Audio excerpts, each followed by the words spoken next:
Otro miércoles, otra entrevista, otro maestro que entrevistar. Esta vez un maestro canadiense que no aprendió Haidong Gumdo en Canadá, pero da clases de Haidong Gumdo en Canadá. Y también lo conocí hace poco, sin embargo tiene mucho tiempo dando clases. Este mes que acaba de pasar fue su 10º aniversario. Si quieres saber de quién te estoy hablando, sígueme al video y también por favor deja un comentario y suscríbete al canal. Nos vemos pronto.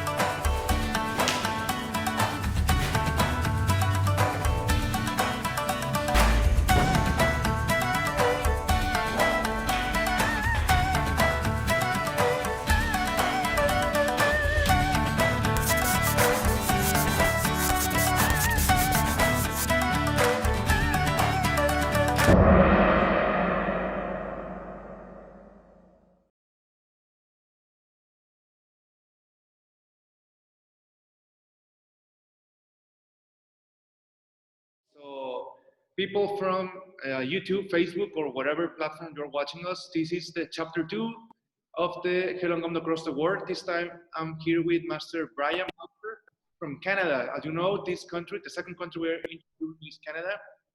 And I actually haven't met Master Bowser for a long time.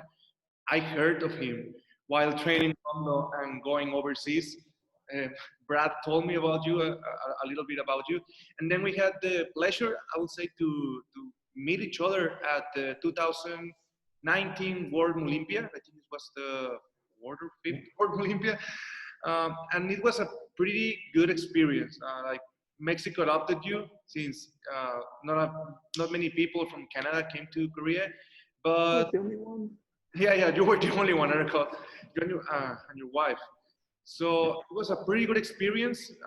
I say you hit it off pretty good with most of us.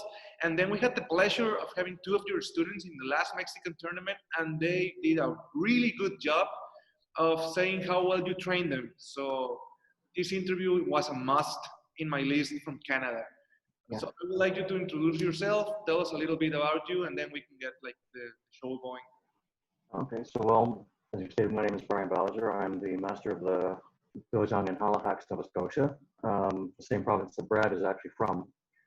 And I've been teaching probably this year, this September was the 10th year anniversary of our school. So. Wow. That's a long time teaching. It is.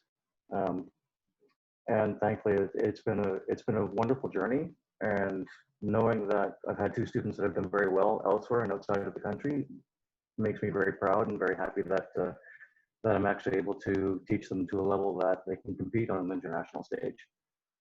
That's a very well placed thought. I haven't thought about that. Like at Olympia, I had 2 of my students, and I didn't thought about that.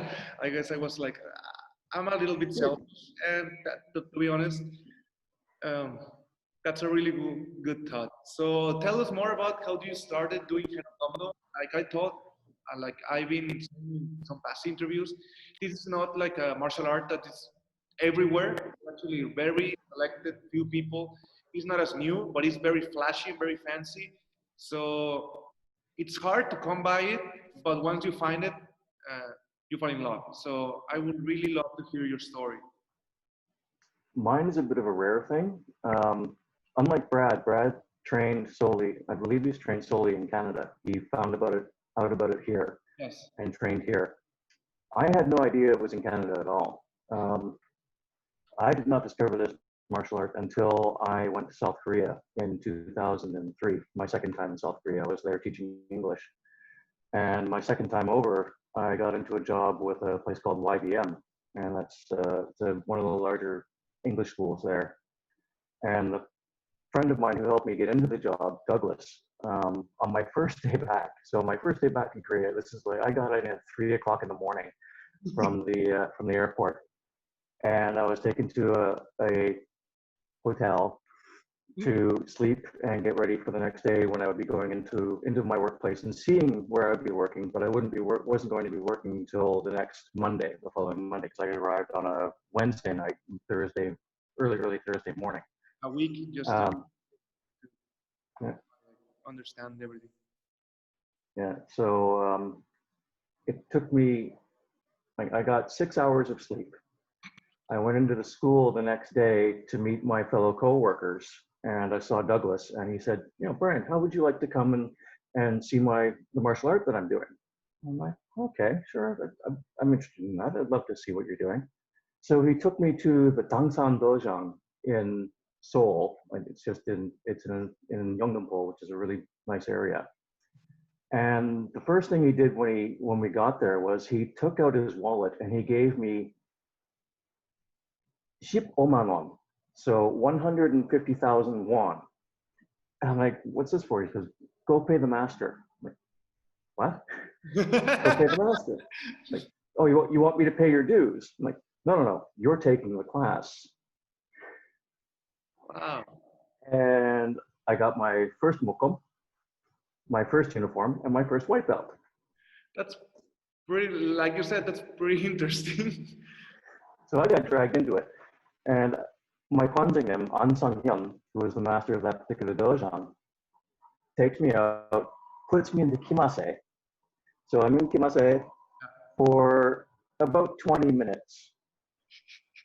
And every time I felt myself going down, he'd come by and swat me on the back, get up. So that was my introduction to Gumdo. And when he let me sit down, I got to watch what the rest of the class was doing and was instantly intrigued. And it held with me. And I ended up going to that dojang. We ended up training 5 days a week for all the time that I was there, for about 3 years. So I attained my first dan in South Korea. And when I finished my contract with YBM about 3 years later, I moved back to Canada.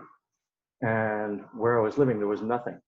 I was living in Prince Edward Island, which is a smaller province, and it had nothing. So I spent a long time just training on my own, doing my own thing, trying to remember all of my forms. And I didn't know that there was a larger organization in Canada. And somehow through Facebook, I got in contact with Brad Bonnyman. And I got in contact with Brad via basically the Haidong Gumdo forums, which is a forum that was set up by another mutual friend of mine, Tony Boyd, who was training in Korea. And I got in touch with Brad Bonnyman. Brad put me in contact with another person named Chris Cozella. And Chris and I met up in Halifax when I moved down there, and we started training together just offhand, like just to keep our skills together and set. And we were training out of his Taekwondo school that he was teaching, that he was an assistant instructor with. And after about a year, maybe about 4 months of that, we got in contact with the head of the Canadian Association, Grandmaster Chung Wong Kap, up in Moncton. And we asked, like, can we take on some students? Would this be allowed? Because we've had some people ask us about this. So he said yes. And so that was 2010. And then in 2014, we were told one of us has to get our mastership. So I went through the master's program. I got my mastership in 2014 and started teaching officially as the master of the dojang. And at that point, attained my rank of second dan. So I got my second dan in 2012. I got my third dan about in 2016. Hey. And so I've been teaching it in Halifax for basically 10 years now. It's So pretty interesting. Something I've been like with the interviews I done with Spain, now you, and all the chats I done around the world, that some of the people that start training around 2000, 2005, which is like the timing gap I've been like trying to get a hold of. Some of them, the way we rank up is way slower than how people rank up now. And yeah. I don't find any, neither of those like better or worse, but I just find it interesting. Like a wine, we're aging slower. Brad got his 4th test postponed. A couple of friends of mine, he also got his test postponed. My test for 5th got postponed. Yeah, it's part of the deal. But I find it pretty interesting that some of the people that are helping shape Gumdo in their respective countries they are not like flying through the ranks as their students are now flying through the ranks, because you and Master Brad and Master Javier from Spain and some of the masters from Mexico set up the structure so people can get in, train, and follow the structure that you have been building. Building it was like time consuming, that now people can breeze through the ranks efficiently. Because I believe like we were the petri dish for most of the training methods, like the old curriculum, and then the new curriculum with Sangsu 8 for first then. So tell me a little bit, how was the first day of training in Korea? Because that's super interesting. It was intense. Different. It was intense. Like I said, I was put into the Gimase for 20 minutes with Master Han Sang-yan, and when he put the mukam in my hand, there was so much concentration. I actually have a video of me, my first time sparring with Jukdo, with the actual bamboo one, against Tony Boyd, who is a third Dan, and it's quite literally, it is Luke Skywalker versus Darth Vader, first meeting. I got my butt kicked. I bet. And it's, I really enjoyed it. I really enjoyed the training. I enjoyed the fact that you would go in and you'd be given a piece of the form, of the first form that you're learning. And then the next 2 days that you would go in, you would be reinforcing that. And you'd be given Kimase. So you're going through Kimase, you're going through the Kibon Donjak. I was given the Kibon Donjak piecemeal. So every couple of classes, I would get something new. So I'm not sure how it's being done in a lot of other places. I do it the same way that I was taught. So I give Kibon Donjak piecemeal before they get into the forms at all. So what I end up doing is giving a month free of classes so that people can get through the Kibon Donjak. They're able to see what's happening with all the other forms and the other students doing the higher level forms. So they get that sort of like, I want to be able to do this. Yeah. But they also get that nice solid foundation of here's how the main stances work, and here's how they build to one another. Because all of the forms, all of the stances, as you learn them, what you've learned prior sets that foundation so you can learn the next piece. So it'll be much easier, much more comfortable. And it was the same way that I was taught in Korea. So I'm doing that in that way, trying to follow that as much as possible. And I do know that there are a couple of dojangs that basically teach the Kibon Donjak almost immediately, the whole thing. And so your students are sort of like, okay, what do I do? And it takes them a couple of weeks to get comfortable with that. Whereas when I do it piecemeal, my students tend to get more and more comfortable. By the time they're out of Kibon Donjak, they're ready immediately for Sangsu 1. No one's ever ready for Sangsu 2, ever, no matter what you say. It's one that will always be worked on. I have a funny story with Sangsu 2. With this September is actually my 9th year officially teaching anniversary, which I find pretty funny because it's your 10th, like I'm 1 year younger. But I find that Form 2 is kind of the filter between those who train for just training and recreation and because they saw an anime or something in the TV. And then Form 2 comes in, Sangsu 2 comes in, and they're like, okay, no, this is not for me. Or they instantly fell in love with the diagonal cuts and all the lower stances. Okay, so I have like a really good question. This is kind of a guess, but I guess your classes in Korea were like mildly packed, like a lot of people, I guess 10, 15 students, or was it like a few students per class? It would depend on what time of day you went. Okay. Because I was working until 9:30, or rather 9 o'clock at night, I was doing split shifts. I was going late at night. So 9 times out of 10, there would be maybe 6 or 8 people on the floor.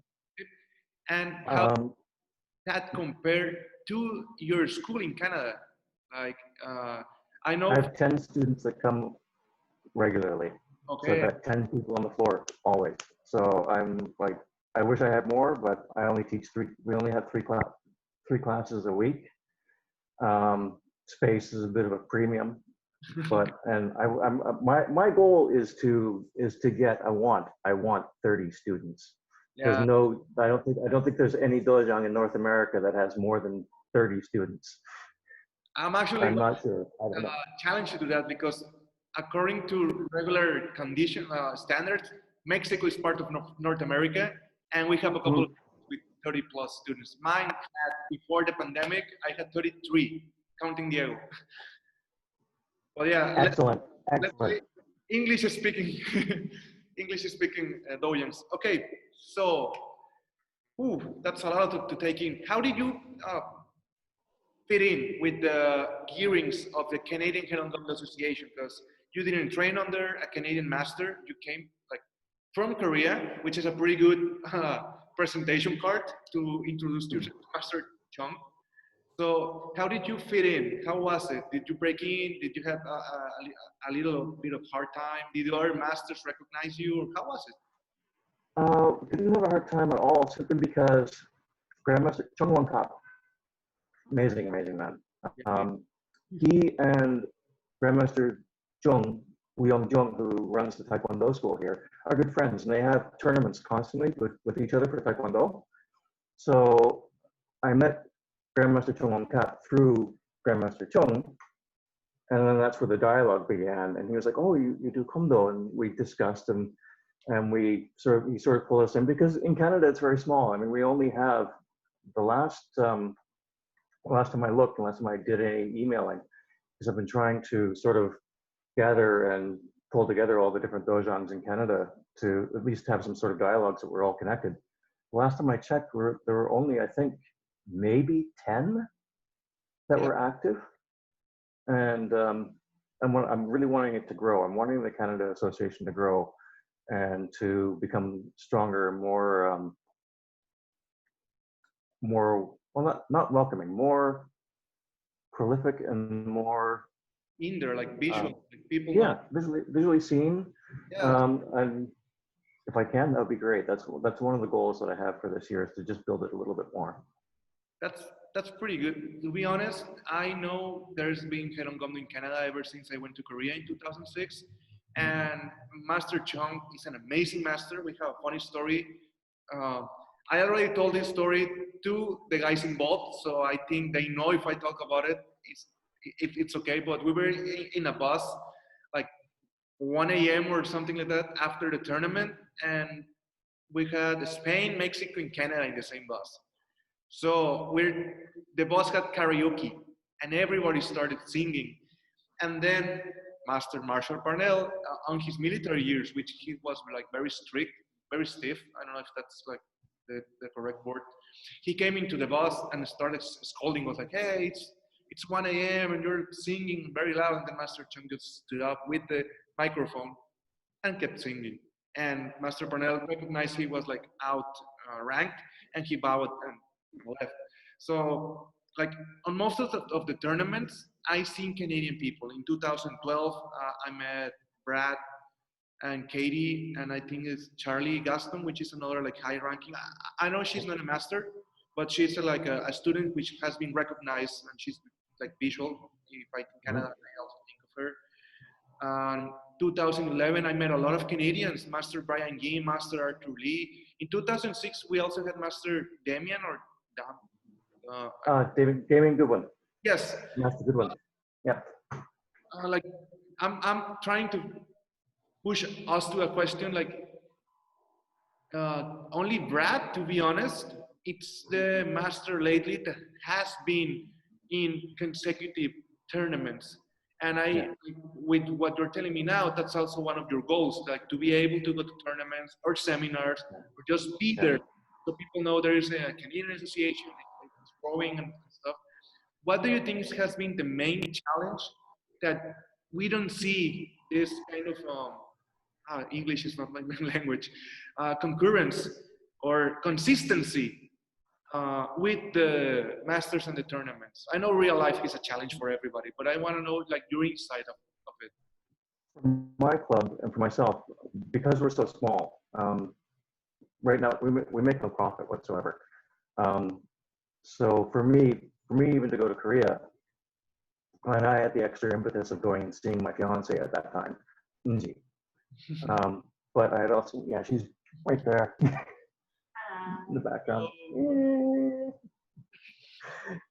So that was my extra impetus for going and to the Olympia last year.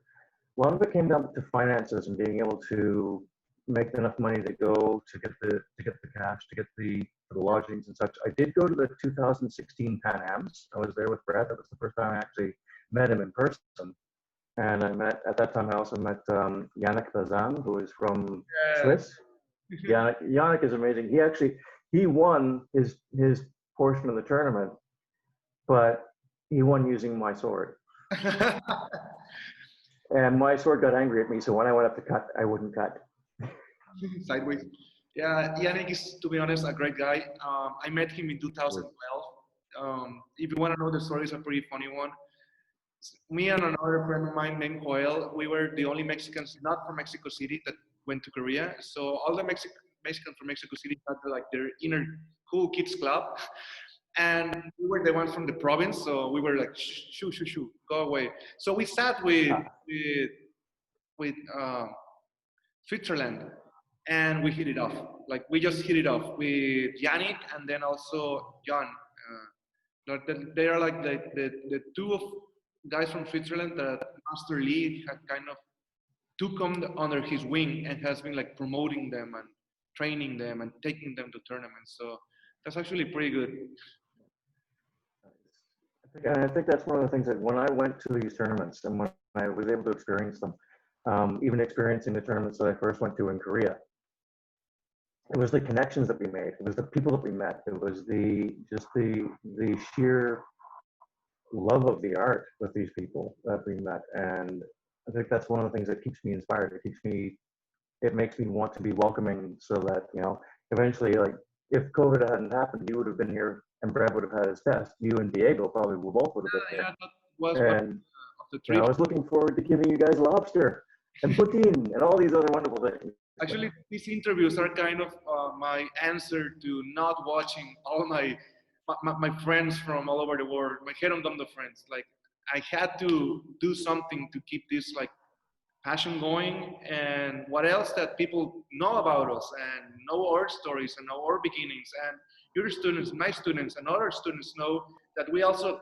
tumble along the path and we also had hard times, and to know also that they are getting, like, this could kind of be a gross example, but they're getting the food already digested. Like, we already took all the weeds out of the food, all the things that they shouldn't learn, and we are just putting them all the nutritional value of the martial art. But they also have to know the story behind it, the hardships behind it. Exactly. One question I'm eager to ask you is, I know COVID hit us all pretty bad, but what are the aims for 2020 ending and 2021? Like, what are your goals? Some of the ones that are at the tip of your tongue, or a big goal you are working towards in 2021? 2021, you know, yes, we've been hit by COVID. I don't think there's going to be an Olympia next year, but if there is, I'm working toward that. Yay. That's what I want. If it does exist, I'm going. I'm bringing as many of my students as I can this time. I'm pushing that issue and pushing to try to get some funding to build that up. Also in the future, we just had, well, Christian, you remember Christian Drake, just successfully tested for his second Dan. So he's got a second Dan now, and he's nipping at my heels on third, and I've got to get to my fourth Dan, and I need to get a little higher. So I'm pushing myself to try and get to that point too.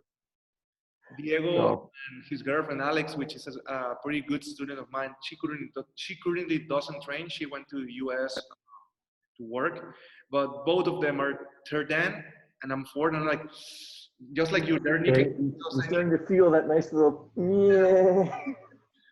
Feels good, but at the same time doesn't feel as good. Yeah. And for Nova Scotia, for myself, like, one of the things I would like to see in the future, if we can, right now we can't get any funding because we only represent one area of Nova Scotia, and provincial funding will only go if you have something in every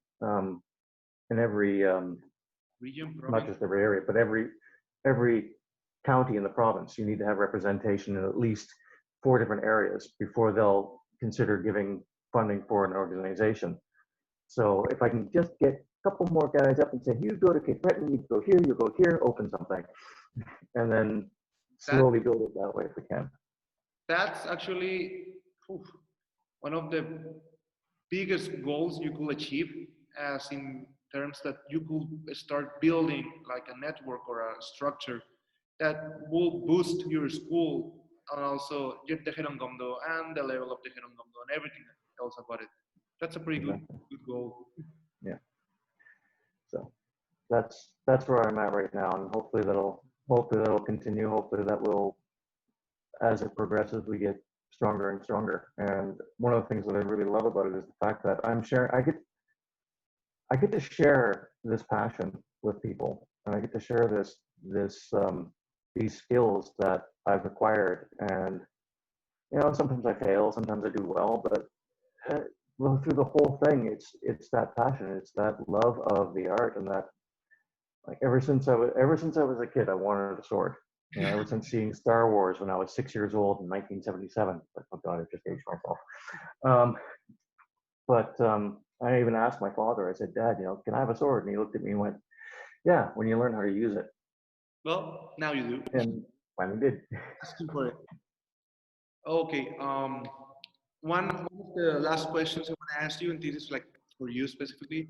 You said that there are like 10 schools, more or less, in Canada. Could you name a few of them? Like, try and picture Canada on your screen and just pinpoint around the regions that we have Haidong representatives. Okay, so I know, of course, ours is in Nova Scotia. Moncton is the head of the association, where Grandmaster Chung Wong Tap is. Okay. There was one under Master Damien Goodwin in Fredericton, New Brunswick. I'm not sure if he's still teaching or not. There were two in Toronto. One was at one of the universities, and one was in, I think, Brantford, Ontario, in that area, somewhere in there. There's one I know of in Regina, Saskatchewan. Saskatchewan. Yeah, right in the middle of nowhere. I know how In the to middle of nowhere.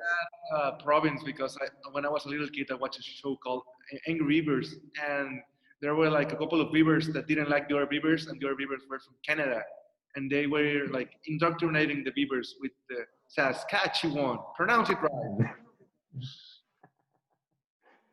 So, and then of course there's Brad in Calgary. I think there's one in Edmonton, but I'm not entirely sure anymore. And I know that there was one in just outside of Vancouver in British Columbia. So as far as province-wise, British Columbia, Alberta, Saskatchewan, Ontario. There was one in Quebec in Montreal. I'm pretty sure it closed about 8 years ago. My friend Douglas Lusby was going to that one, and he got his second dan there. And then, of course, New Brunswick and Nova Scotia. Oh. So 6 provinces out of 10. That's good, but you can always strive to be. Yeah, want it to grow. Yes. Okay, last question. What would be the best advice you would share? Not as cliche, like train hard, do this, do that, eat your vegetables. Like one good personal advice that you could share with us. Like, okay, 2 things that I would say is, 1, empty your bucket. All right. The idea of your bucket being full of water, empty your bucket. Be ready to get something new at all times. Never stop being a student. those two are perfect. Never stop being a student. Never stop being open to learning. Because when I did my second dan test, we don't have bamboo here to cut, so we cut poplar sometimes, and we stopped doing that. But poplar is a couple inches thick. It's a softwood. I cut that, and I did really, really well on it. And Master Chung Wong Tap looked at me and said, I've never seen such a good cut on poplar. I would love to give you 100, but I can only give you a 98. And we all laughed at that, and I was like, and I understood his reasoning. It's because you will always find someone who is better. You will always find someone that you can learn from, no matter what the situation or the issue. You will always find someone that you can learn from. So even when I got my mastership, And even now, like it's been like 6 years now that I've been a master, and I'm still uncomfortable with the title. I bet. Right? I'm still quite uncomfortable with it because I don't feel like one. I always feel like a student, and I always want to feel like I always want to keep that mindset to learn. With what you're saying, I had like a mind melt in Korea last year because I competed in Masters Division, which is like the division I'm supposed to. But in Korean, they call me Kwanyanim. And Kwanyanim here in Mexico is only my master, Master Kim Jang-tae. So when they say Yep. Kwanyanim, Kusino hosts are like, no, that's not me. Yes, Some of them, like, you are, but you are Kwanzaa. Yeah, exactly. I'm not Kwanyanim. They're like, yes, you are. Go compete. Like, okay, but just say my name. Don't say Kwanyanim. I find it disrespectful. And they're like, don't worry about it. It's Korean. Like, ish, no, I'm just like you. I don't feel quite there yet. I hope I never feel there because I believe that when I feel there, I'll just drop it. I'm good. Yeah. And last question, any funny story you want to share with us? I always like to end up the interviews with something, I don't know, laughable or interesting. Well, laughable, kind of Gumdo related, but not really. But it has to do with my old master, Aung San Young. So when I was in Korea, I dated a young woman. She was wonderful. We had a really good relationship. And then she broke up with me. So yeah, she broke up with me. But prior to this, my Kwanzaa Ahn Sun Young had broken up. His girlfriend had broken up with him probably about a month prior to mine breaking up with me.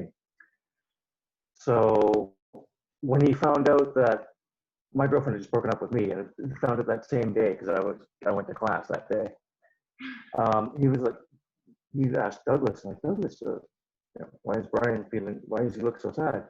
And then Lauren, because Master Ahn San Young didn't speak very much English, Lauren told him, "Oh, Brian's girlfriend just broke up with him." Oh, Brian's sad. Me happy because now he's got someone to commiserate with. Yeah, I bet. Now and so I mean that night, so I just looked at him like, "Oh, gee, thanks."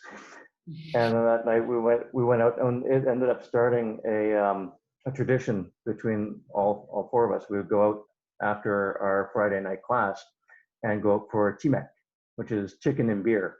Yes. And that's what started our tradition of chicken and beer every Friday night.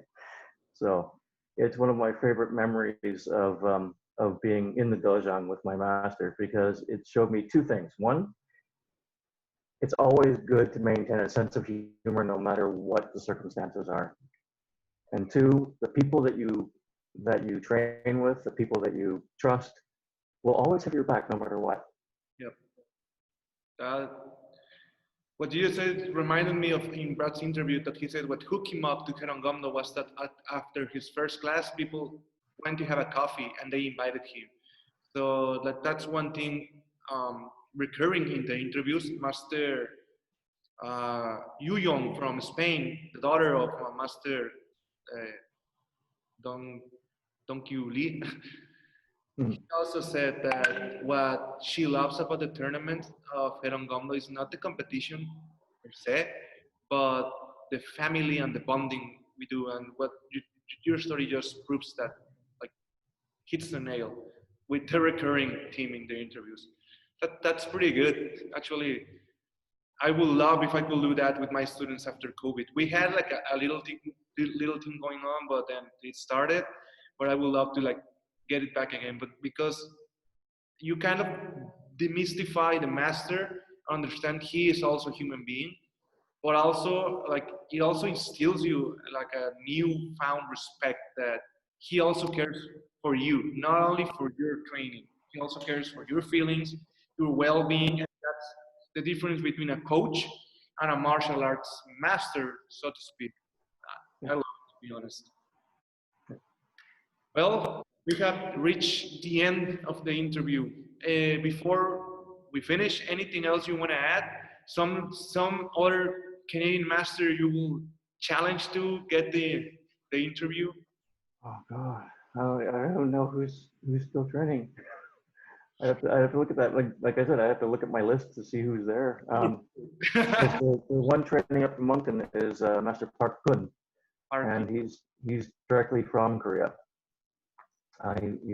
He came over at the behest of Grandmaster Chung Wong Tap, and he's teaching the school up there, and I've been training under him for my next Dan when I'm able to get up there.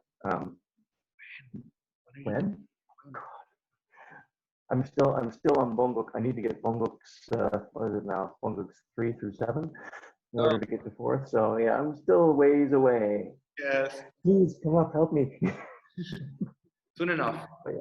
Yeah, I'm still a ways away, but I'm hoping to my goal would be probably 2022, 2023 for my 4th Dan is where I'd like to be. That's good enough.